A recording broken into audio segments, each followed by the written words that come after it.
तो hi guys, this is Kartik this side. Once again welcome to a day in my life. आज का दिन बाकी दिनों से अलग होने वाला है बिकॉज अभी हम लोग काफ़ी बिजी हैं स्टैट्यूटरी ऑडिट के ऊपर, जिसके अंदर जिम, पढ़ाई, यूट्यूब का काम बहुत स्लो हो चुका है या ना के बराबर हो चुका है। तो आप समझो कि सुबह उठते हैं, ऑफिस जाते हैं, लेट नाइट तक ऑफिस में बैठना, वापस आए, सोए, वापस अगले दिन सुबह ऑफिस गए। So this has been the routine for the past 1.5 month. तो मैंने इस वीडियो में उन्हीं में से एक दिन को डॉक्यूमेंट करने की कोशिश की है, तो I hope you would like it. तो अभी जो क्लाइंट चल रहा है that is hero MotoCorp and हम उसी के हेड ऑफिस में जाते हैं जो कि दिल्ली के अंदर है। सो उसी का ही एक व्लॉग रहेगा and it will be a mix of vlog and kind of commentary, जिसके अंदर मैं भी बीच बीच में आपको दिखता रहूँगा, कमेंट्री करता। So yes, let's watch it. तो ऑफिस के लिए हो चुके हैं रेडी भाई। अब थोड़ी देर में कैब का वेट कर रहा हूँ। बेसिकली कैब मैंने बुक कर दी, सो कैब आने वाली है एंड फिर ऑफिस के लिए निकलते हैं and let's see you in the office. बाकी आज सैटरडे था तो कैजुअल से क्लोथ्स पहन लिए, आपको दिखा देता हूँ भाई। ज़्यादा फॉर्मल्स पहनने का कोई पंगा नहीं होता फ्राइडे सैटरडे को, तो yes, this is the thing.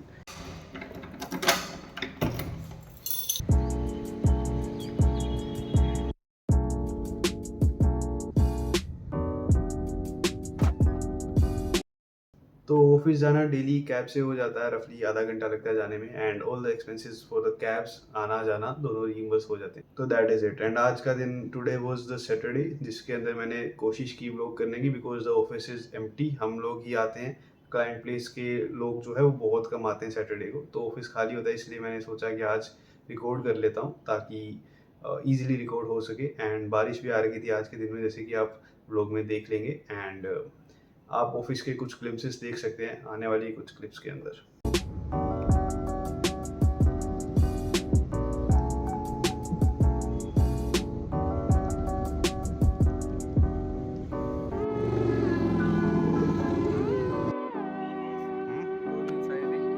Signing करा के जाओगे क्या आप?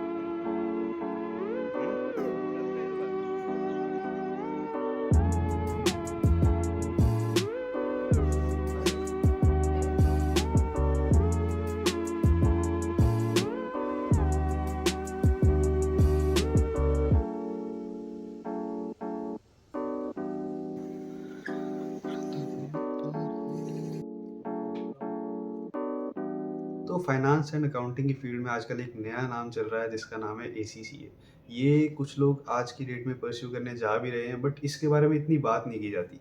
ACCA एक ऐसा सर्टिफिकेशन है जिसको आप ले लो तो आपकी वैलिडिटी एक टाइप से 180 से ज़्यादा कंट्रीज़ के अंदर आ जाती है because it is recognised in those countries. And ACCA एक ऐसा सर्टिफिकेशन है जिसके लिए आपको कोई अलग से कॉलेज में जाने की ज़रूरत नहीं है। आप चाहे 11th-12th कर रहे हैं, अपना कॉमर्स परस्यू कर रहे हैं, या फिर अपना BBA कर रहे हैं, CA, CMA, CFA, कोई भी कोर्स कर रहे हैं, उसके साथ आप ACCA का सर्टिफिकेशन ले सकते हैं। एंड सबसे बड़ी बात ACCA की एक अच्छी बात ये है कि इसके अंदर एजुकेशनल एग्जेम्पशंस मिलती है। बेसिकली जैसे कि अगर आप CA कर रहे हैं तो आपको ACCA के कुछ एग्जाम्स में एग्जेम्पशन मिल जाएगी, वैसे ही अदर कोर्सेज के अंदर होता है। सो ACCA का सबसे बड़ा फायदा ये है कि ये दूसरे कोर्सेज की जो आपकी एजुकेशनल क्वालिफिकेशन है उसको भी मायने रख के अपने एग्जाम्स के अंदर एग्जेम्पशन दे देता है।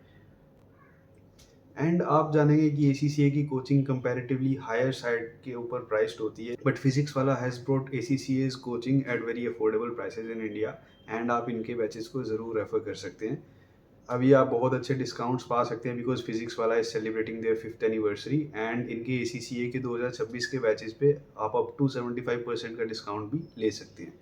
तो अगर आप ACCA के बैचेस एक्सप्लोर करना चाहते हैं या फिर फिजिक्स वाला की एक्सपर्ट फैकल्टी जो कि आपके डाउट सॉल्व करेगी ACCA के रिगार्डिंग, आप उनसे भी कनेक्ट करना चाहते हैं, तो आप डिस्क्रिप्शन में दिए हुए लिंक से नेविगेट कर सकते हैं फिजिक्स वाला की वेबसाइट पे एंड वहाँ पे जाके इनके बैचेस को चेकआउट कर सकते हैं। अगर आप मेरा कूपन कोड KTK10 यूज़ करते हैं तो आपको एक एडिशनल डिस्काउंट मिलेगा। So make sure to check out their batches.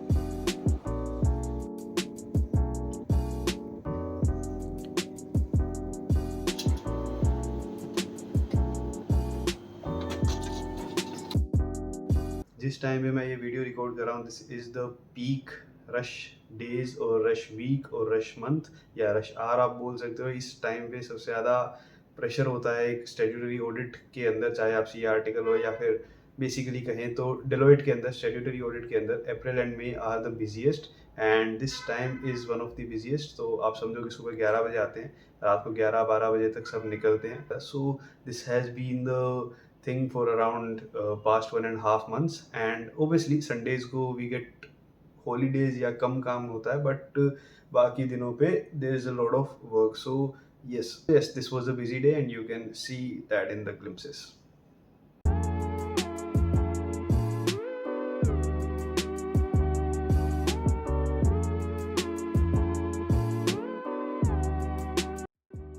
आप लोग नोटिस करोगे कि कॉर्पोरेट ऑफिसेज आजकल बहुत प्रिटी बने होते हैं, तो काम करने में मज़ा भी आता है यार, एक अच्छी जगह पे आप जाके काम करते हो, so it feels good also. और आप में से कुछ लोग सोच रहे होंगे कि तेरी शर्ट का कलर पिंक से ब्लू कैसे हो चुका है। So let me tell you, this is a colour changing shirt. आगे जाके इसका कलर वाइट भी हो जाएगा रात होते होते। सो यस, अगर आपको ऑर्डर करनी है तो आप कमेंट्स में ज़रूर लिख सकते हैं, ठीक है।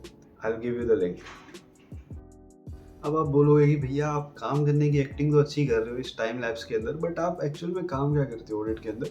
सो ऑडिट के अंदर मैं आपको बताता हूँ। देखो बेसिकली क्या है ऑडिट, एक स्टैट्यूटरी ऑडिट है। आपके पास कंपनी के फाइनेंशियल स्टेटमेंट्स बन के आ रहे हैं, तो आपको क्या करना है, आपको चेक करना है कि financial statement as per accounting standards या फिर इंड एएस के हिसाब से बने हुए हैं नहीं। तो हमें ये चीज़ चेक करनी है। अब अगर उन लोगों ने लिख के दे दिया कि हमारे पास फॉर एग्जांपल बैंक बैलेंस है XYZ नंबर, या मान लो कि 1 करोड़ रुपए पड़ा है, तो आप कैसे चेक करोगे कि 1 करोड़ रुपए है ना? तो आप क्या करोगे, बैंक वाले से कंफर्मेशन मांगोगे, वो बैंक वाला लिख के दे देगा 1 करोड़ रुपए। बैंक वाले ने मान लो लिख दिया 90 लाख है, तो आप उसको क्या बोलोगे कि भाई 10 लाख का जो डिफरेंस है उसका हमको रिकन्सिलेशन बना के दो। तो दिस इज इट। इसी तरीके से हर एक चीज़ की फाइनेंशियल स्टेटमेंट में जितनी भी लाइन आइटम आती है सबकी टेस्टिंग करनी होती है। अब जैसे कि कुछ और टेस्टिंग है, for example property plant equipment company ने लिख के दे दिया कि हमारे पास XYZ नंबर का पड़ा है, फॉर एग्जांपल 10 करोड़ का पड़ा है, तो अब आप कैसे वेरीफाई करोगे कि ये 10 करोड़ का है? तो अब आप पहले अकाउंटिंग स्टैंडर्ड के हिसाब से देखोगे कि कंपनी ने क्या क्या कॉस्ट इसके अंदर इंक्लूड की है ना? तो उसके लिए सारे प्रोसेस देखोगे कि कंपनी से पूछोगे कि क्या क्या तुम लोग इसमें कॉस्ट इंक्लूड कर रहे हो एज पर अकाउंटिंग स्टैंडर्ड के। मशीन को करंट लोकेशन तक लाने के लिए जो खर्चे होते हैं क्या तुमने इसमें डाले हैं, तो आप वो चीज़ें चेक कर रहे हो। Basically this is audit only, है ना? आप देख रहे हो कि एज पर फाइनेंशियल रिपोर्टिंग के जो स्टैंडर्ड्स है उसके हिसाब से ये सब इन्होंने शो किए हो या नहीं। फिर आप ऑडिट के अंदर वो क्या चेक करते हो, क्या क्या वो प्लांट एंड मशीनरी एग्जिस्ट करती है, आप वो चीज़ देख रहे हो, क्या प्लांट एंड मशीनरी कंपनी के नाम पे। तो ये सब चीज़ें हर एक लाइन आइटम के लिए होती है। तो this is the thing in audit. और मेरे लिए बताऊँ तो अब हीरो का आपको ऑलरेडी पता होगा कि हेड ऑफिस और प्लांट्स दो तरीके से एरियाज बंटे होते हैं। हेड ऑफिस मतलब जहाँ पे मेन सारा कॉर्पोरेट का काम होता है, एंड प्लांट्स जहाँ पे एक्चुअल में मैन्युफैक्चरिंग एंड सेलिंग होती है। तो हम लोगों को क्या है कि एक एक प्लांट मिल जाती है संभालने के लिए, तो उसमें सारे एरियाज प्लांट के जितने भी है वो सब खुद को करने होते हैं एंड अपने सीनियर को रिव्यू कराने होते हैं। उसके बाद प्लांट्स के कुछ कॉमन एरियाज होते हैं, जैसे कि अब इन्वेंट्री है तो इन्वेंट्री हर एक प्लांट पे भी होती है, बट एक कॉमन एरिया भी होता है इन्वेंट्री का जिसके अंदर सारा एक कॉमन कंट्रोल होता है। तो वो कॉमन एरियाज भी हर एक लाइन आइटम के P&L या बैलेंस शीट की वो सब मिल जाते हैं। तो मुझे जैसे इस बार इन्वेंट्री मिला था। एंड फिर उसके बाद HO का काम होता है, हेड ऑफिस का। हेड ऑफिस यानी कि कॉर्पोरेट वाला ऑफिस। कॉर्पोरेट ऑफिस में उसके मेन एरियाज है, जैसे फॉर एग्जांपल बेसिक सी बात बताऊं तो CSR एक्सपेंस है, या फिर जो कंपनी के पास एक्स्ट्रा सरप्लस फंड्स होते हैं उसकी वो लोग इन्वेस्टमेंट्स करते हैं। तो ये सब प्लांट का कोई उससे रिलेशन नहीं है, ये सब कॉर्पोरेट ऑफिस वाले करते हैं, एडमिन वाले करते हैं, है ना? ये उनका काम है। फाइनेंस वाले करते हैं, ये सब सारे लोग हेड ऑफिस में बैठते हैं। तो इनसे रिलेटेड जितने भी एरियाज है ये हेड ऑफिस में होते हैं। तो जब आप प्लांट करके आ जाते हो तो आपको हेड ऑफिस के एरियाज मिल जाते हैं। तो इस तरीके से एरियाज मिलते हैं। तो काफ़ी अच्छे खासे एरियाज मुझे इस बार मिल गए थे, तो लर्निंग आउटकम बहुत अच्छा था। But yes, it was very tiring as well. बाकी एज यू कैन सी हम लोग लंच करने के बाद जो ऑफिस है ये होटल के अंदर बना हुआ है, तो इसकी बैक साइड में चले जाते हैं वॉक करने। So it is good only. आज मौसम भी अच्छा हो रखा था तो धूप ज़्यादा नहीं थी, सो मज़ा आता है यार वॉक वगैरह करने में।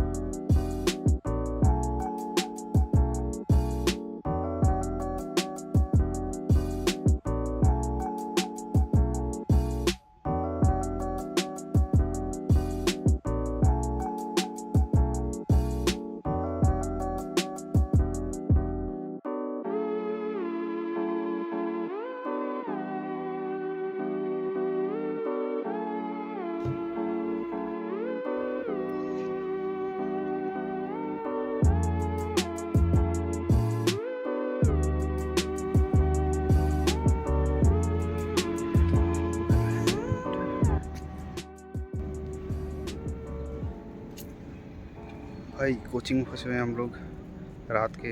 आई मीन कोचिंग क्या, गलती से बोल दिया।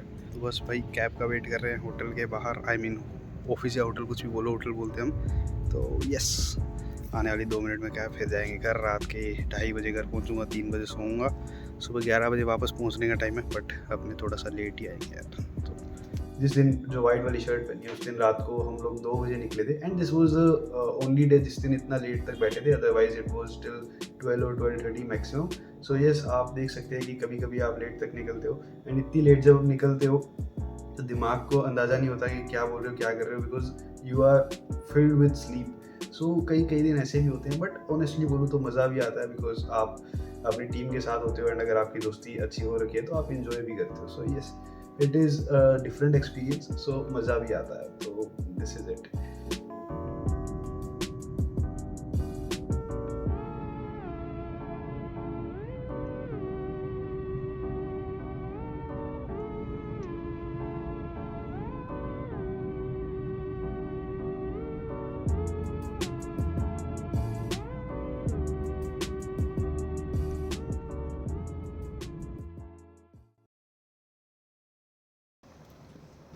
तो भाई अभी ऑफिस के लिए रेडी हो चुके हैं। एंड 10:40 का टाइम हो चुका है। एंड अब ऑफिस निकलते हैं। And today is going to be a very busy day. लगता है रात के 12-1 बज जाएंगे आज। तो लेट्स सी आज का दिन कैसा ज़्यादा है। तो लेट्स गो।